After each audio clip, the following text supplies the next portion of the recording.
Hello viewers, welcome to सार PRP software tutorials. हम purchase module के ऊपर जो ट्यूटोरियल कर रहे हैं उस सीरीज़ में हम कोटेशन के बाद जो एक नेक्स्ट डॉक्यूमेंट जिसको आज के ट्यूटोरियल में कवर करेंगे उसका नाम है परचेज ऑर्डर। परचेज ऑर्डर किसी भी कंपनी में एक इम्पॉर्टेंट डॉक्यूमेंट होता है सप्लायर के साथ रिलेशनशिप में। परचेज ऑर्डर या वर्क ऑर्डर जब हमारा किसी कंपनी के साथ रेट के ऊपर एग्रीमेंट हो जाता है, एक फ़ाइनल कोटेशन के ऊपर एग्रीमेंट हो जाता है, तो हम उनको एक रिटर्न परचेज़ ऑर्डर सेंड करते हैं। उस परचेज़ ऑर्डर में हमारा जो भी आइटम या सर्विसेज का उनके साथ कॉस्ट डन हुई है हम उसको मेंशन करते हैं। जो हमारी पेमेंट टर्म्स होती हैं हम उसको भी मेंशन करते हैं, और जो डिलीवरी टर्म्स हैं हम उनको भी मेंशन करते हैं। और ये दोनों पार्टीज़ की तरफ से जो फाइनल एग्रीड टर्म्स होती हैं वो इस परचेज़ ऑर्डर में मेंशन होती हैं। और इस परचेज़ ऑर्डर में जो फाइनल डिस्काउंट्स थे, जो टैक्सेस थे, जो लैंडेड कॉस्ट हैं या जो चार्जेस आएंगे परचेज़ पे, आइदर हम लोकल परचेज़ कर रहे हैं या इंपोर्ट परचेज़ कर रहे हैं, वो तमाम चीज़ें इस डॉक्यूमेंट में मेंशन होती हैं। और इसका जो फाइनलाइज प्रिंट है वो हम जो सप्लायर या वेंडर पार्टी होती है उसको सेंड कर देते हैं, और वो ऑब्लिगेटेड होते हैं कि उन्होंने इसके मुताबिक हमें जो अपना स्टॉक है या जो सर्विसेज हैं वो डिलीवर करनी है। तो परचेज़ प्रोसेस में जो परचेज़ ऑर्डर होता है हम कैसे क्रिएट कर सकते हैं, इसके ऊपर हम आ जाते हैं। अगर हम इस डॉक्यूमेंट को देखें तो हम यहाँ पे देख सकते हैं कि ये मल्टी ऑप्शन से हम क्रिएट कर सकते हैं। सबसे पहले तो है कि जो हमारी कोटेशन अप्रूव है हम उसका परचेज़ ऑर्डर बना सकते हैं। कोटेशन में हमारे पास रेट जो है वो फाइनलाइज़ हो चुका होता है, जो सप्लायर पार्टी है वो हमारी फाइनलाइज़ हो चुकी होती है, तो हम उसी का ही परचेज़ ऑर्डर क्रिएट कर सकते हैं। तो परचेज़ ऑर्डर में हम इन चीज़ों को चेंज नहीं कर सकते, रेट वगैरह को। दूसरा सिनेरियो है कि हमारे पास एक रिपीट ऑर्डर है, हमारा एक सप्लायर है, प्रिंसिपल सप्लायर है और हम उसी से ही परचेज़ कर रहे हैं। तो हम जैसे सिस्टम में परचेज़ डिमांड क्रिएट करते हैं हम उससे भी एक परचेज़ ऑर्डर क्रिएट कर सकते हैं। तो ये आपके पास जो एरो है ये उस चीज़ को मेंशन कर रहा है, रिपीट ऑर्डर को, और ये जो एरो है ये थ्रू द कोटेशन कर रहा है।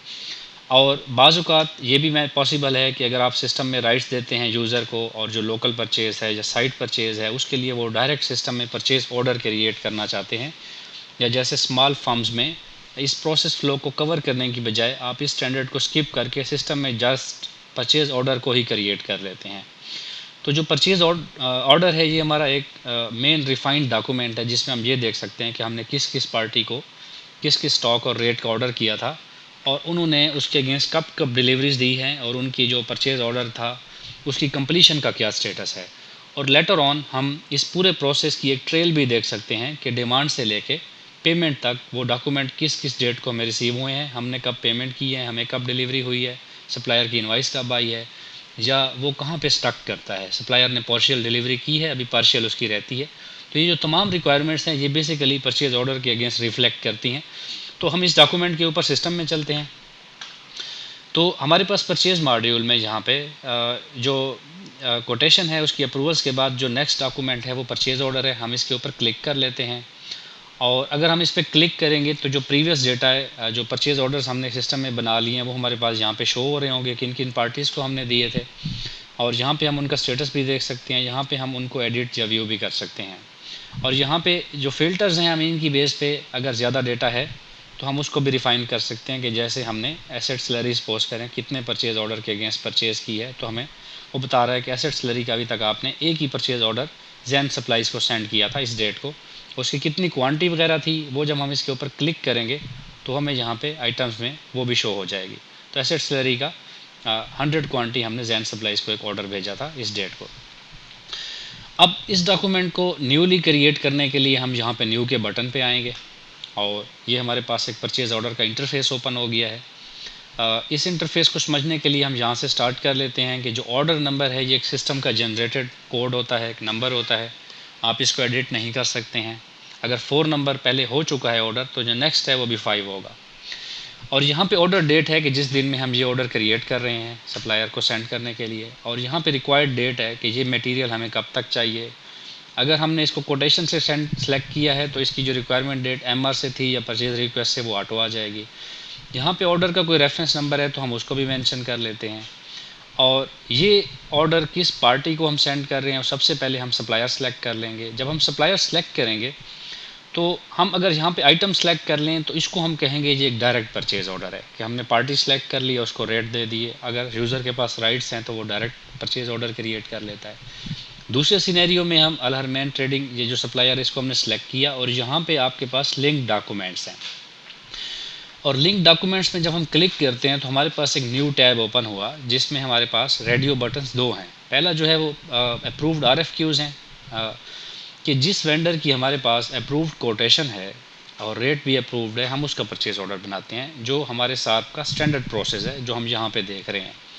और दूसरा रिपीट के सिनेरियो में हमें क्योंकि कोटेशन नहीं लेनी या RFQ नहीं लेनी, तो जैसे परचेज़ रिक्वेस्ट फाइनल हो गई है या परचेज़ डिमांड, हम उसके अगेंस्ट भी परचेज़ ऑर्डर क्रिएट कर सकते हैं। तो अगर हम इसको सिलेक्ट करेंगे परचेज़ रिक्वेस्ट को, तो इस सिनेरियो में आप देखिएगा कि जो रेट है वो हमारे पास एडिटेबल कॉलम है, क्योंकि हमने कोटेशन सिस्टम में नहीं बनाई, डिमांड से डायरेक्ट PO बना लिया। तो जो रेट है हम वो यहाँ पे मेंशन करेंगे और फिर आगे हम इसको कैरी फॉरवर्ड करेंगे। अगर हम चलते हैं RFQ में, तो जैसे ये हमने RFQ एक क्रिएट करके अप्रूव की थी और हमने एक आइटम इस पार्टी से परचेज़ करना था, तो आप यहाँ पे देखें कि जो रेट है वो लॉक हो चुका है। मतलब कि जो कोटेशन में रेट हमारा उनसे डन हुआ था फाइनल कोटेशन पे, हम उतनी ही क्वांटिटी परचेज़ कर लेते हैं। तो अभी हम इसी को लेके चलते हैं पहले RFQ से। तो यहाँ पे अगर हम देखते हैं तो जितनी क्वांटिटी हमारी उनसे डन हुई है और रेट, हम इसको सिलेक्ट कर लेते हैं और लोड आइटम्स कर लेते हैं। ये जो आइटम था ये लोड हो गया है। यहाँ पे सप्लायर के आगे जो हमारे रिमार्क्स हैं हम उनको फ़ीड कर लेते हैं कि आपके रिमार्क्स क्या हैं। यहाँ पे जो शिपमेंट का एड्रेस है हमारा, हम उसको मेंशन कर लेते हैं। जो बिलिंग का एड्रेस हमारा है हम उसको मेंशन कर लेते हैं, और सप्लायर का जो कॉन्टैक्ट नंबर और एड्रेस है वो भी मेंशन हो जाता है यहाँ पे। और यहाँ पे हमारे पास जो आइटम्स थे वो ऑलरेडी ऐड हो गया है। ये जो आइटम था इसका जो रेट था और टोटल कॉस्ट थी वो हमारे पास ऑटो कैलकुलेट होके आ गई है। और नेक्स्ट हमारे पास इस डॉक्यूमेंट में ये जो फील्ड्स हैं हमने इनको फिल करना है। तो क्योंकि ये कोटेशन फॉर टाइम बीइंग हम एक जो परचेज़ ऑर्डर है ये क्रिएट कर लेते हैं थ्रू द रिक्वेस्ट, क्योंकि उसमें हमारे पास अप्रूवल के राइट्स हैं। तो हम यहाँ पे ये एक परचेज़ ऑर्डर क्रिएट कर लेते हैं, और ये 3 आइटम्स हैं जो हम इस पार्टी से परचेज़ करना चाहते हैं, और ये जो आइटम्स हैं हमने सेलेक्ट भी करनी है जिसका हमने परचेज़ ऑर्डर क्रिएट करना है। तो यहाँ पे आप देखें कि जब हमने आइटम सेलेक्ट कर लिए और रेट दे दिया तो हमारी टोटल कॉस्ट आ गई। तो इस परचेज़ ऑर्डर में हमने जो टैक्सेस अप्लाई हो रहे हैं उनको सेलेक्ट करेंगे, तो जितना हमारा टैक्स है वो कैलकुलेट होके आ जाएगा। जैसे सपोज़ करें हमने टेम्पलेट में एक सेल टैक्स पेबल क्रिएट किया हुआ था, उसका रेट क्रिएट किया हुआ था, उसकी कितनी टोटल अमाउंट होती है वो हमारे पास शो हो गई है। इस तरह उस पार्टी का हमारे साथ जो डिस्काउंट है अगर हम उसको सेलेक्ट करेंगे तो वो भी कैलकुलेट होके आ जाएगा। और जो लैंडेड कास्ट या परचेज़ एक्सपेंसेस हैं उनकी प्रोफाइल यूज़र पीछे डिफ़ाइन कर सकता है, और जितने लैंडेड कास्ट आइटम्स आप डिफ़ाइन करेंगे, जितने चार्जेस डिफ़ाइन करेंगे, आप यहाँ पे उनकी अमाउंट ऐड कर सकते हैं। और अगर हम यहाँ पे देखें तो हमारे पास ये कुछ चार्जेस डिफ़ाइन हैं। अब ये जो चार्जेस हैं इनको हम पहले तो मेंशन कर लेते हैं, इनकी अमाउंट जो है, और उसके बाद ये जो चार्जेस हैं आइदर हम जो सप्लायर पार्टी है उसको पे करेंगे या जो थर्ड पार्टी है हम उसको पे करेंगे। अगर हम सप्लायर पार्टी को परचेज़ ऑर्डर भेज रहे हैं और उन्होंने हमें फ्रेट डिलीवर करके देना है हमारी फैक्ट्री साइट पे, तो उस सिनेरियो में हम यहाँ पे टू द पार्टी करेंगे। जब इनकी इनवाइस आएगी तो इस कॉस्ट के साथ ये कॉस्ट भी एडेड होगी और हमें टोटल अमाउंट पे करनी होगी, ये पे अमाउंट भी साथ पे करनी होगी। इसमें जो पे टू द पार्टी एक्सपेंसेस नहीं है वो जो थर्ड पार्टी है, जैसे सपोज़ करें कि हम फ्रेट को यहाँ से स्किप कर देते हैं, तो फ्रेट सप्लायर नहीं प्रोवाइड कर रहा, कोई थर्ड पार्टी है जो प्रोवाइड कर रही है, तो उसकी जो सर्विस इनवाइस है वो इसी GRN के अगेंस्ट आएगी, इसी PO के अगेंस्ट आएगी और हम उनको पेमेंट करेंगे। तो हम इनको यहाँ पे इस तरह से मेंशन कर सकते हैं। इस तरह जो payment terms of the purchase order है वो हम यहाँ पे मेंशन कर सकते हैं। जैसे सपोज़ करें कि फ़र्स्ट पेमेंट 50% जो है, यहाँ पे हम उसको 50% करेंगे तो हमारी अमाउंट ऑटो कैलकुलेट हो जाएगी। ये हम उनको बता रहे हैं कि ये जो है ये first 50% upon approval of quotation है। तो हमारे पास एक पेमेंट का स्केड्यूल मेंशन हो जाएगा। इस तरह सेकंड है अपॉन डिलीवरी ऑफ गुड्स। इसमें हम 50% कर देते हैं, तो हमारे पास 50% ये कैलकुलेट हो गई। डिलीवरी उसने कब देनी है, सपोज करें इधर देनी है, तो हमारे पास 2 पेमेंट टर्म्स हो गई और टोटल अमाउंट हमें इस सिनेरियो में हमने उनको पे करनी है। और यही जो पीओ है, अब इसके अगेंस्ट हम जब परचेज़ की पेमेंट करने जाएंगे एडवांस की, तो यहाँ पे यही पीओ नंबर कॉल हो रहा होगा और उसी के अगेंस्ट हमने जो 50% एडवांस पेमेंट है वो भी क्रिएट कर देनी है।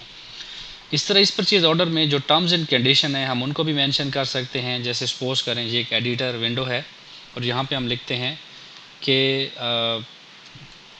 Cell tax 18% to be applied on product price और return will be accepted within 10 days और रिसीट गुड्स। तो जो हमारे सप्लायर्स के साथ टर्म्स डिफाइन हुई है वो हम यहाँ पे मेंशन कर लेते हैं। 5% deduction will be applied if trash level is below is above 5%। ये एक डिडक्शन हमने ऐड कर दी है, या हम कहते हैं कि मॉइस्चर अबाउ 3%। अगर ये निकला हम आपकी गुड्स में तो उस पर हम ये डिडक्शन अप्लाई करेंगे। और सप्लायर ने टर्म्स बताई थी कि income tax will be held as filer 4%। तो हमारे परचेज़ को ये भी पता होगा कि पेमेंट के वक्त हमने इतना इनकम टैक्स फाइल करना है। इस तरह कुछ शिपमेंट रूल्स हैं कि वो हम यहाँ पे मेंशन कर सकते हैं, to follow standard carton packing and sea shipment, तो हम उसको मेंशन कर सकते हैं। और ये जो मटेरियल हम परचेज़ कर रहे हैं ये किस स्टोर में रिसीव होना चाहिए, आपकी किसी साइट स्टोर है, किसी फैक्ट्री स्टोर में होना चाहिए, या हेड ऑफिस में रिसीव होना चाहिए, या किसी और रीजनल स्टोर पे होना चाहिए, या अगर आपका जो परचेज़ ऑर्डर है वो सिस्टम के हेड ऑफिस से क्रिएट हो रहा है और जो रिसीविंग है वो साइट पे होनी है, तो उस सिनेरियो में हम उस स्टोर को, जो टारगेट स्टोर है उसको मेंशन कर लेते हैं। और उसके बाद ये जो परचेज़ ऑर्डर है हम इसको सेव करके इसको पोस्ट कर लेते हैं। तो जो पोस्ट होगा उसके पोस्ट के ऊपर या जो अप्रूवल है उसके ऊपर जैसे ये पीओ है वो पार्टी को सेंड हो जाएगा और वो जो पार्टी है वो हमें जो मटेरियल है वो सेंड कर देगी। अगर हम हेडर में चलें तो हमें यहाँ पे फ़ाइल अटैचमेंट शो हो रहा है जिसमें हम अपनी जो रेलिवेंट फाइल्स हैं उनको अपलोड कर सकते हैं। चैट एक्टिविटी है जिसमें हम चैट कर सकते हैं। साथ डायमेंशन की एक्टिविटी है, जैसे हमने पहले डायमेंशंस देखी थी। इस तरह जो लिंक डॉक्यूमेंट्स हैं सेव, और यहाँ पे हमें पीओ का प्रिंट नज़र आ रहा है। अगर इस पीओ के अगेंस्ट कोई डायमेंशन है तो वो हम यहाँ से सिलेक्ट कर सकते हैं। जो भी पैरामीटर्स या डायमेंशंस हैं उनको हम यहाँ पे सिलेक्ट कर लेंगे।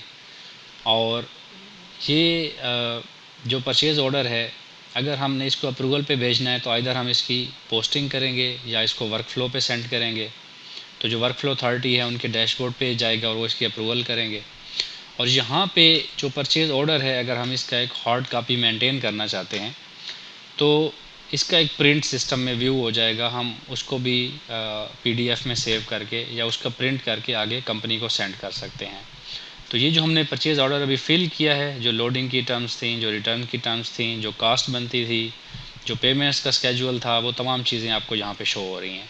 तो हम इसको प्रिंटर पे भी सेंड कर सकते हैं यहाँ से, और यहाँ से इसको पीडीएफ में सेव भी कर सकते हैं।